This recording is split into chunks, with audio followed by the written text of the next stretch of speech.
Bismillah. Assalamualaikum warahmatullahi wabarakatuh. Alhamdulillah. Alhamdulillahi rabbil alamin.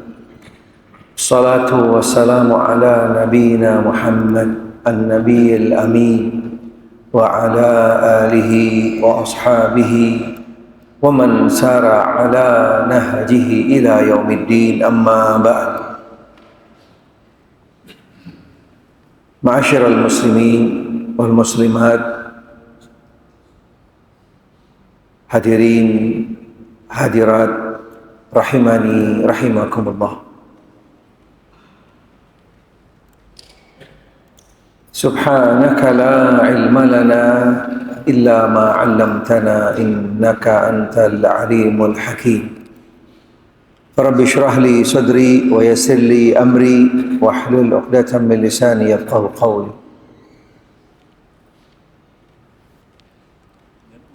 Rabbi zidni ilman warzuqni fahman. Rabbi zidni imanan wa yaqinan wa fiqhan. Allahumma rzuqni al-ikhlasa fil qawli wal 'amal bis sirri wal 'alam.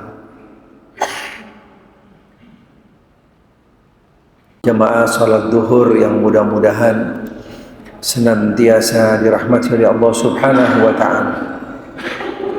Alhamdulillah, syukurillah, pada siang hari ini tentunya dengan izin serta takdir dari Allah Subhanahu wa ta'ala, kita dipertemukan kembali, dikumpulkan kembali di dalam majelis ilmu.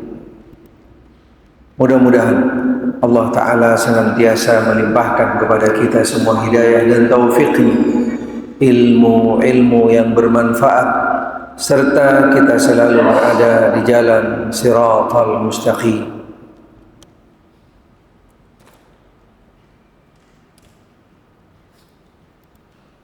Alhamdulillah, pada siang hari ini kita lanjutkan kembali kajian taklim kita di dalam mengenal Rasul kita, Nabi kita, Imam kita, satu-satunya panutan kita Muhammad sallallahu alaihi wa alihi wa sahbihi wasallam.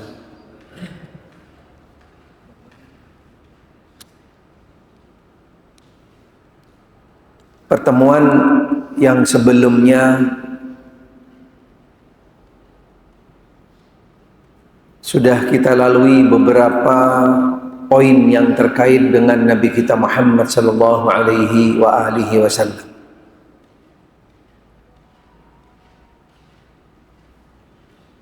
Salah satunya poin yang pertama dan yang paling utama, yang menjadi sebuah konsekuensi bagi setiap hamba Allah, setiap muslim, setiap umat Muhammad sallallahu alaihi wa alihi wasallam yang menyatakan ikrar asyhadu anna Muhammadan Rasulullah, pastinya dia sudah mengenal siapa itu Muhammad sallallahu alaihi wa alihi wasallam.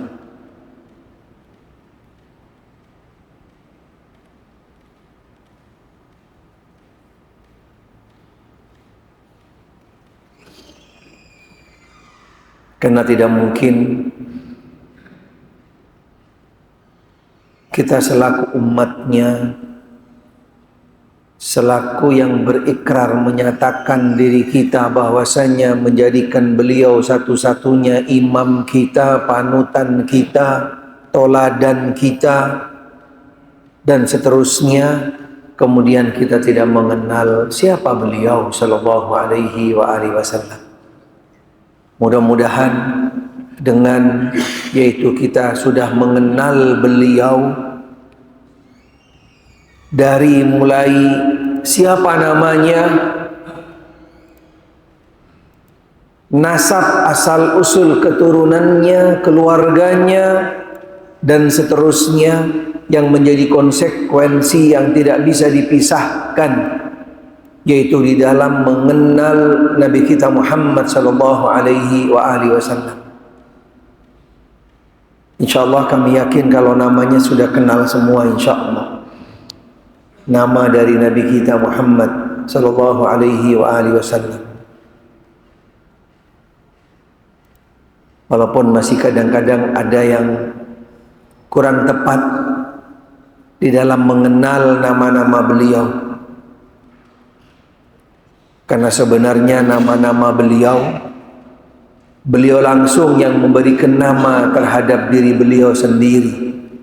Sehingga pasti benar dan tidak benar kalau orang lain atau siapa saja yang memberikan nama kepada beliau. Apalagi di zaman beliau tidak pernah beliau itu dikenal dengan yang namanya Toha, yang namanya Yasin, tidak ada. Sama seperti juga ketika beliau masuk ke Madinah, datang ke Madinah, beliau tidak pernah disambut dengan yang namanya Thala'al Badru, nggak ada. Nggak pernah Nabi dengar yang namanya syair-syair Thala'al Badru disambut ketika beliau datang atau di acara-acara tertentu pakai Thala'al Badru, nggak ada.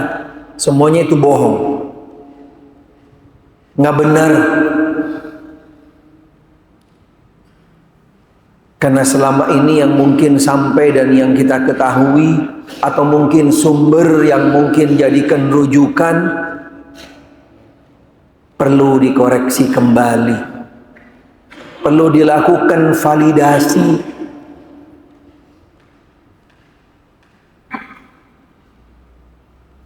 Karena Nabi kita Muhammad sallallahu alaihi wasallam adalah seorang hamba Allah yang dipilih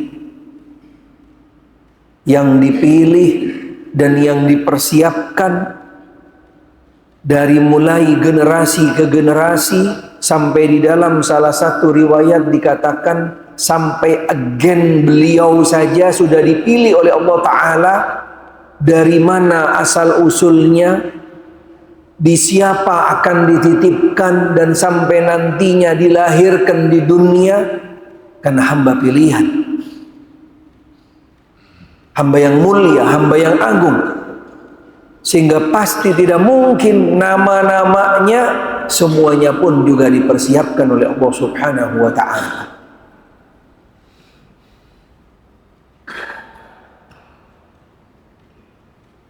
Karena Allah Subhanahu wa Ta'ala dengan bagaimana mempersiapkan Nabi kita Muhammad sallallahu alaihi wasallam dengan prosedur persiapan, langkah-langkah, jalur generasi ke generasi, bahkan siapa yang nantinya yang akan berada di sekitar beliau, mulai yang akan nanti hadir ketika beliau dilahirkan, yang akan mendampingi besarnya beliau, yang merawat beliau dan seterusnya. Semuanya sudah dipersiapkan oleh Allah Subhanahu wa Ta'ala.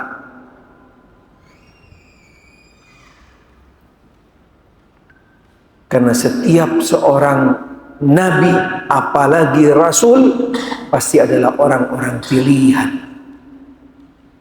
orang-orang yang dipilih oleh Allah Subhanahu wa Ta'ala. Sehingga pilihannya Allah pasti tepat, dan kita selaku pengikutnya diperintahkan oleh Allah Subhanahu wa Ta'ala untuk mengikutinya dan tidak ikut yang lainnya, bahkan menjadikan satu-satunya beliau sebagai toladan imam, bukan yang lainnya, sebagaimana firman-Nya di dalam Al-Qur'anul Karim, laqad kana lakum fi rasulillahi uswatun hasanah liman kana yarjullaha wal yawmal akhir wa dzakarallaha katsira. Ini perintah Allah, konkret, jelas. Perintah Allah untuk menjadikan beliau toladan, imam, panutan. Karena sungguh sangat tepat dan tidak mungkin salah, karena Allah Subhanahu wa Ta'ala yang mempersiapkan segala sesuatunya. Bahkan nanti akan dijelaskan keunggulan, keagungan, keutamaan, kelebihan yang Allah Subhanahu wa taala berikan kepada beliau sallallahu alaihi wa alihi wasallam. Sesungguhnya telah ada pada diri Rasulullah sallallahu alaihi wasallam suri teladan yang baik bagimu sekalian, bagi orang yang berharap rahmat Allah dan kedatangan hari kiamat, dan dia banyak menyebut Allah Subhanahu wa taala.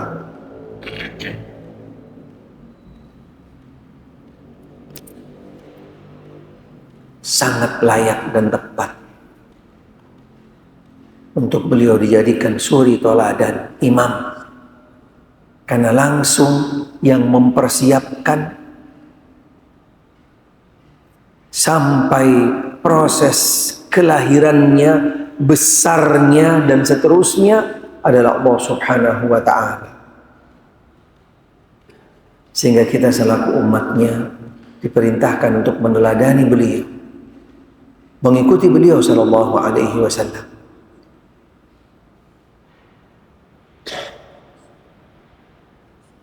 Mengikuti beliau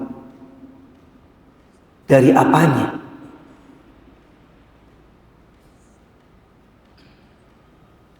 Pastinya beliau kalau boleh dibahasakan adalah sebagai role model yang tidak ada duanya. Dan yang ada pada beliau sallallahu alaihi wasallam yaitu dari seluruh aspek. Dari mulai hal-hal yang kecil, bagaimana cara beliau duduk, bagaimana cara beliau yaitu mengeluarkan jarinya ketika di dalam sholat, ketika duduk di dalam sholat, di luar sholat, ketika berdiri, ketika berjalan, ketika bertutur kata, ketika memandang, dan seterusnya.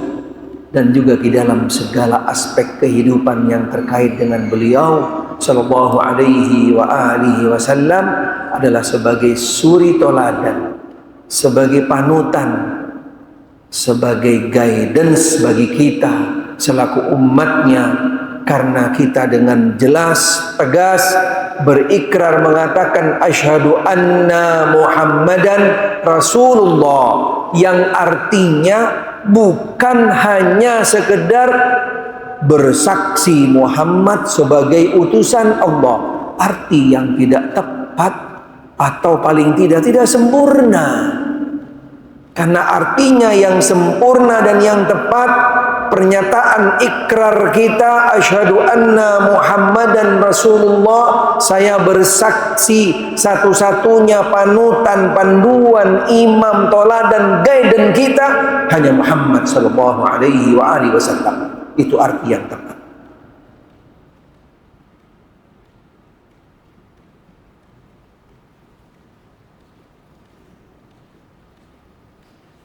Asyhadu anna Muhammadan Rasulullah. Anna Muhammad la matbu'a ghaira Muhammad. Tidak ada yang dijadikan panutan, imam, cermin, teladan kecuali Muhammad sallallahu alaihi wa alihi wasallam. Bagaimana kehidupan beliau sallallahu alaihi wa alihi wasallam? Pastinya tak akan cukup waktu kalau kita ingin membahas, mempelajari, mengkaji, menggali dari seluruh aspek kehidupan beliau sallallahu alaihi wa alihi wasallam, apalagi ketika sebelum dilahirkan, ketika proses dilahirkan, dan juga ketika beliau setelah dilahirkan, di mana dibesarkan bersama siapa circle-nya, siapa yang mendidik, siapa yang juga menemani beliau dan seterusnya. Pastinya tak akan cukup waktu. Umur kita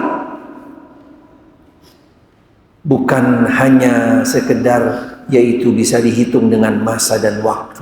Bahkan mungkin umur kita tak akan cukup waktu untuk membahas, mempelajari, mengkaji, menggali dari semua aspek yang terkait dengan Nabi kita Muhammad sallallahu alaihi wa alihi wa sahbihi wasallam. Sedikit sebagian atau bertahap kita akan coba pelajari apa yang terkait di dalam perjalanan kehidupan beliau sallallahu alaihi wa alihi wa sahbihi wasallam. Sekaligus insyaallah nantinya akan menjadi introspeksi buat kita, koreksi buat apa yang sudah kita lakukan selama ini, dan yang ketiga yaitu akan nanti kita menjadi toladan buat kita, pegangan buat kita di dalam perjalanan kehidupan kita. Karena pastinya kehidupan kita, perjalanan kehidupan kita tak akan keluar, tak akan jauh, akan semuanya melangkah di mana di sana Rasul kita sallallahu alaihi wa alihi wasallam melangkah dan berjalan.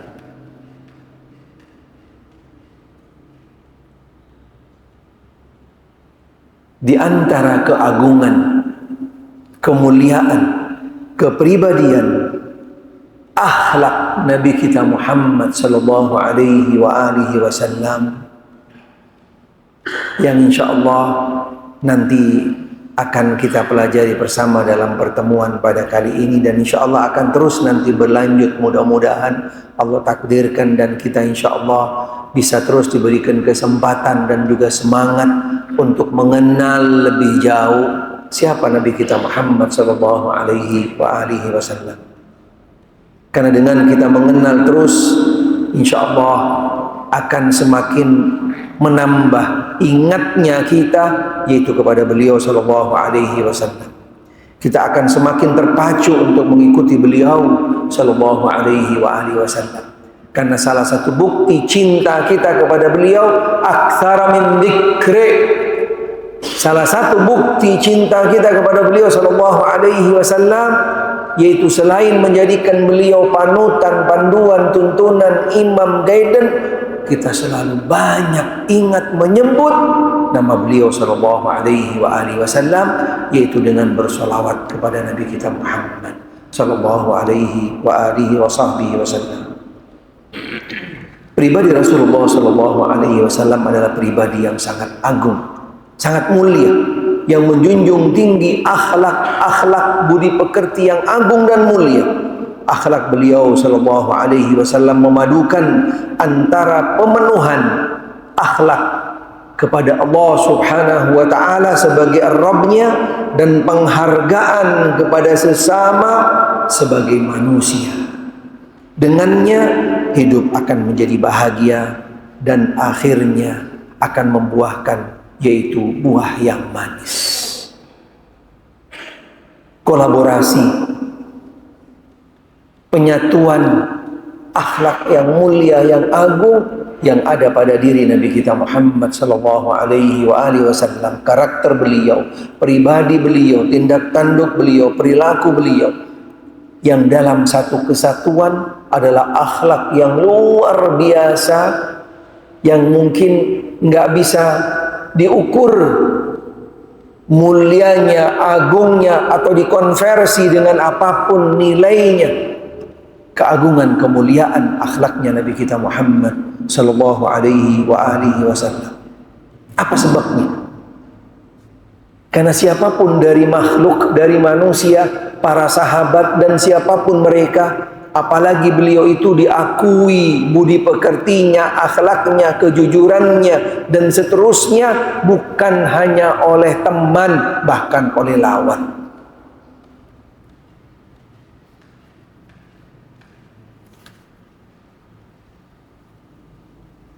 Karena akhlak Rasulullah sallallahu alaihi wa alihi wasallam yang bisa memberikan nilai konten atau bisa memberikan yaitu value tentang agungnya, mulianya akhlak beliau hanyalah Allah Subhanahu wa ta'ala.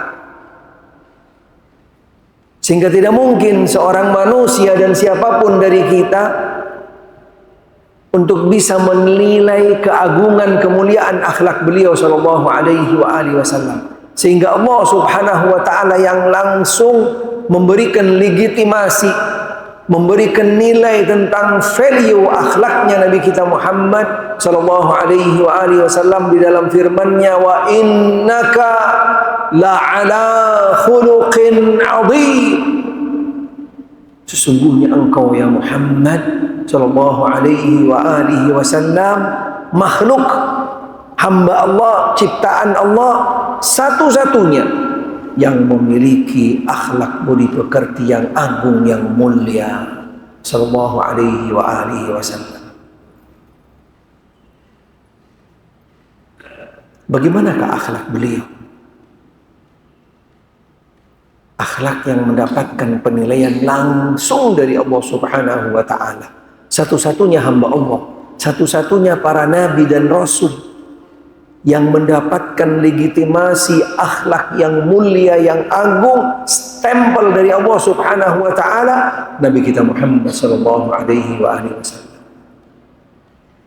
Muhammad Rasulullah sallallahu alaihi wasallam adalah seorang hamba yang banyak bersyukur.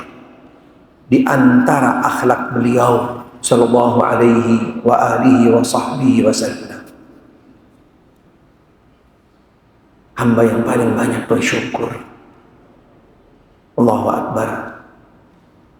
Dan ini terus terang tidak mudah bagi kita.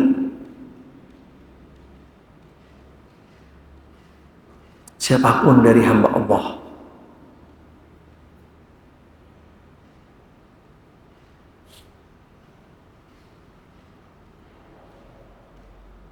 menjadi hamba-hamba yang bersyukur. Allahu Akbar. Tapi Nabi kita Muhammad sallallahu alaihi wasallam, salah satu akhlak budi pekerti beliau yang mulia, yang agung, dan di dalam hal ini yaitu sisi akhlak beliau kepada Allah Subhanahu wa ta'ala, beliau adalah hamba yang paling banyak bersyukur kepada Allah Subhanahu wa ta'ala, serta selalu istighfar, taubat kembali kepada Allah Subhanahu wa ta'ala. Bahkan beliau sallallahu alaihi wasallam, bukti dari bentuk akhlak beliau yang mulia, yang agung, yaitu syukurnya kepada Allah Subhanahu wa ta'ala. Beliau sholat sampai menyebabkan kaki beliau itu bengkak karena dari saking lamanya berdiri. Allahu Akbar. Terus terang, kita sanggup berdiri itu berapa menit sih di sholat? Coba masing-masing dari diri kita tanya kepada diri kita masing-masing. Berapa sih sanggupnya kita berdiri? Di sholat tarawih, paling 1 halaman, 2 halaman kadang-kadang. Kadang nggak sampai 1 juz, 11 rakaat. Apalagi yang 23 rakaat, subhanallah. Bacanya cuma 10 surat doang.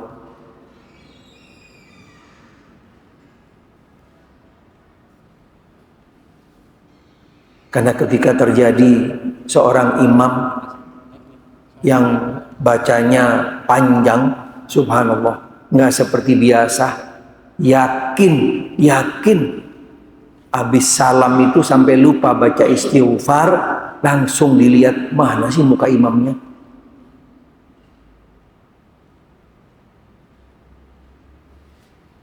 Padahal nggak seberapa panjangnya. Siapa di antara kita yang pernah sholat tarawih semalam 10 juz? Coba angkat tangan.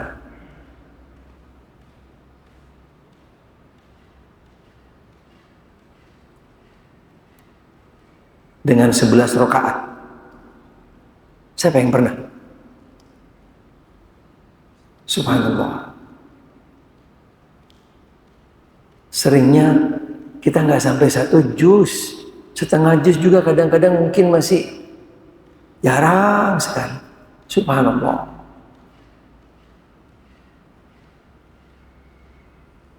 Nabi Shallallahu Alaihi Wasallam, beliau setiap kali sholat baca suratnya bukan dari Qul A'udzu Birabbin Nas, tapi dari surat Al-Baqarah.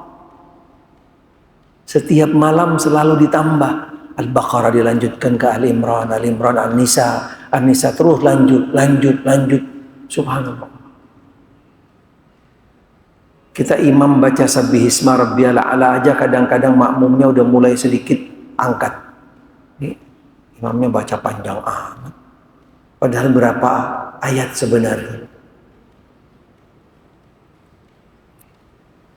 Padahal di sanalah bukti syukur kita kepada Allah Subhanahu wa taala. Karena salat yang paling bagus adalah yang paling panjang bacaannya.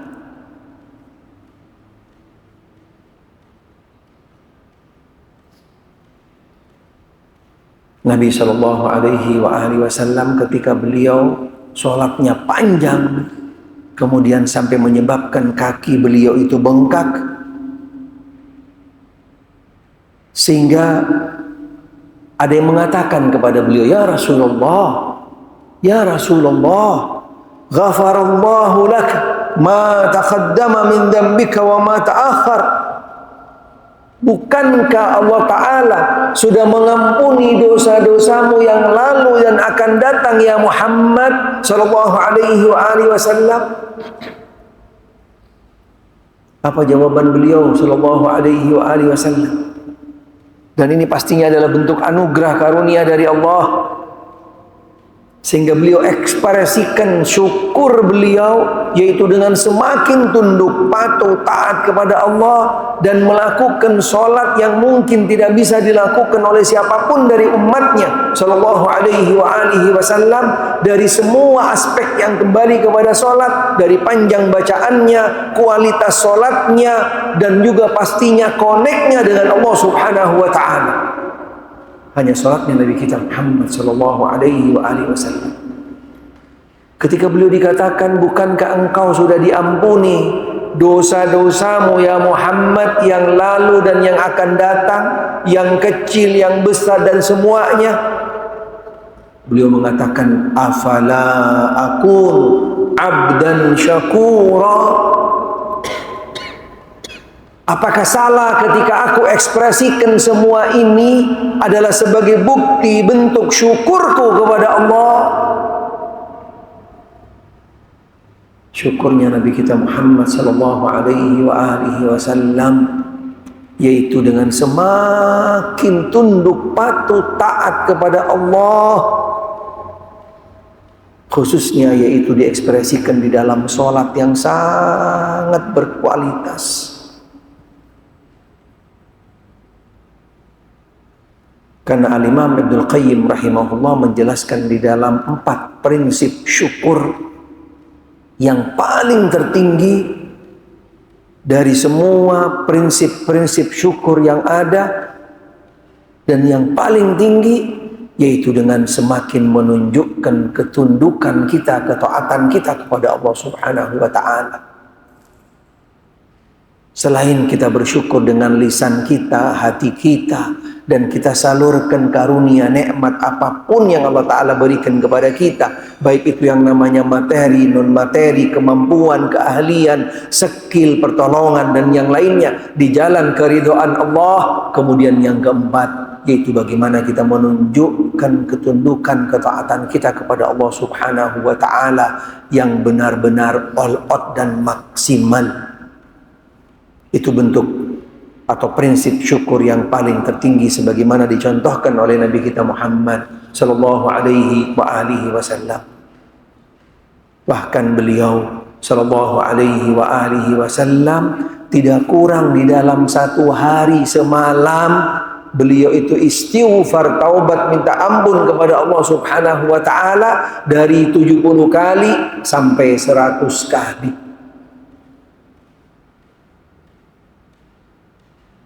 sebagai bentuk syukur kepada Allah.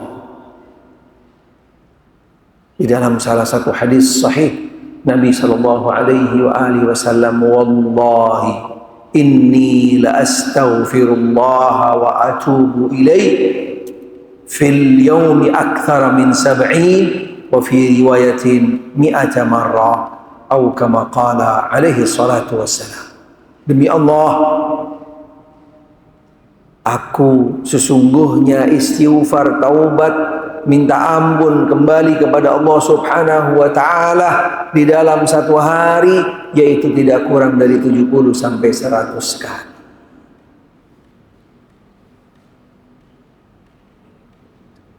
Seandainya agama ini adalah tolak ukurnya kembali kepada, yaitu setiap hamba Allah relatif di dalam istighfar taubatnya, berarti kalau kembali kepada kita, yang pas, yang sesuai jumlah untuk kita istighfar taubat berapa kali? Nabi saja 100, pantasnya buat kita berapa ribu? Tapi agama tidak melihat yang namanya jumlah di dalam beristighfar taubat, di dalam berzikir. Karena di dalam berdoa juga panduannya sudah baku, di dalam berzikir panduannya juga baku. Tidak ada zikir yang lebih dari 100. Sehingga kita pun juga diperintahkan oleh Nabi Shallallahu Alaihi Wasallam istighfar taubat sebagaimana beliau beristighfar taubat. Tetapi ketika kita ingin, yaitu membiasakan istighfar, dan istighfar kita mungkin kalau dihitung lebih dari 100 boleh-boleh saja.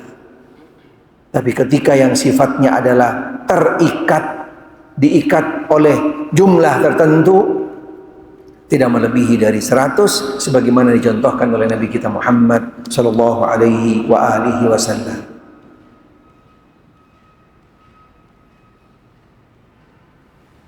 Ini salah satu sebagian sedikit dari akhlak budi pekerti beliau yang mulia, yang agung, yaitu yang kembali kepada Allah Subhanahu wa ta'ala khususnya, dan juga sekaligus bisa menjadi sebuah toladan buat kita semua, yaitu di dalam mengekspresikan syukur kepada Allah Subhanahu wa ta'ala sebagaimana yang beliau lakukan, yaitu dengan sholat sampai kaki beliau bengkak, yaitu sebagaimana kembali kepada kita untuk bisa menjadikan toladan, yaitu sholat kita tidak ada yang lain kecuali Nabi kita Muhammad sallallahu alaihi wasallam. Walaupun ketika kita sholat tidak harus sampai kaki kita bengkak, karena pastinya kita tidak akan mampu. Tetapi tolak ukur sebuah ibadah apapun bentuknya, ketika masuk di dalam kategori ibadah, tidak bisa keluar dari SOP-nya Nabi kita Muhammad sallallahu alaihi wasallam. Karena setiap ibadah punya dua pondasi yang sangat mendasar dan fundamental. Yang pertama adalah ikhlas, yang kedua kembali kepada tuntunan Nabi kita Muhammad sallallahu alaihi wasallam. Apapun bentuk ibadahnya, baik yang kategorinya seperti sholat, puasa, zakat, umroh, haji, dzikir, doa, dan apapun yang masuk di dalam, yaitu domennya ibadah, semuanya kembali kepada sesuatu yang dicinta dan diridhoi oleh Allah, dan kembali kepada panduannya Muhammad sallallahu alaihi wasallam.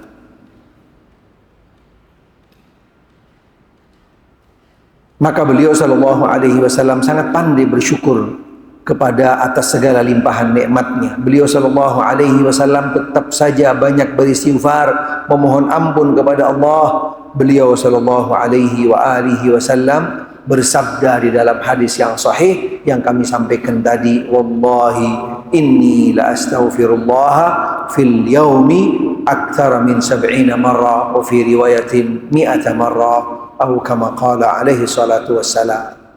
Demi Allah, sesungguhnya aku istighfar, taubat, minta ampun kepada Allah Subhanahu wa taala, yaitu dalam sehari tidak lebih dari 70, bahkan dalam riwayat 100 kali. Baik, ini mungkin pertemuan yang kedua di dalam mengenal akhlaknya Nabi kita Muhammad sallallahu alaihi wa alihi wasallam. Mudah-mudahan insyaallah nanti ke depan kita akan bisa lanjutkan kembali. Kita akan mengenal lebih jauh akhlak dari Nabi kita Muhammad sallallahu alaihi wa alihi wasallam, dan pastinya tujuannya tidak ada yang lain, bagaimana kita bisa untuk mengimplementasikannya.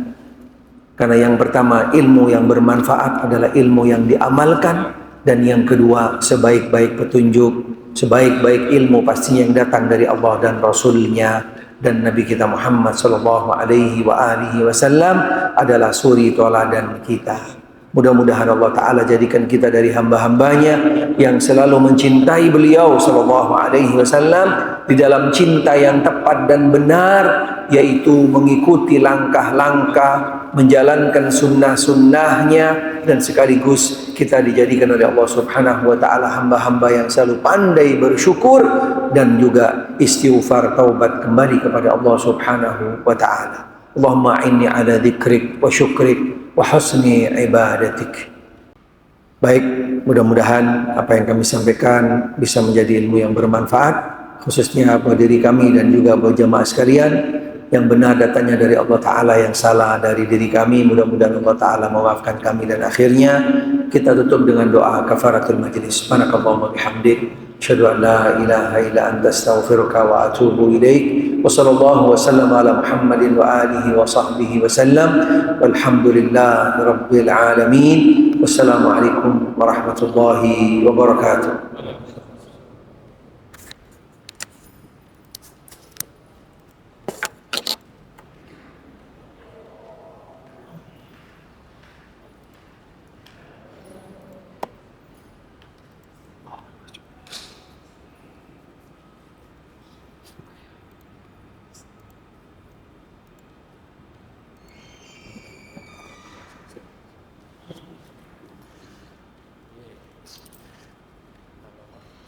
Punya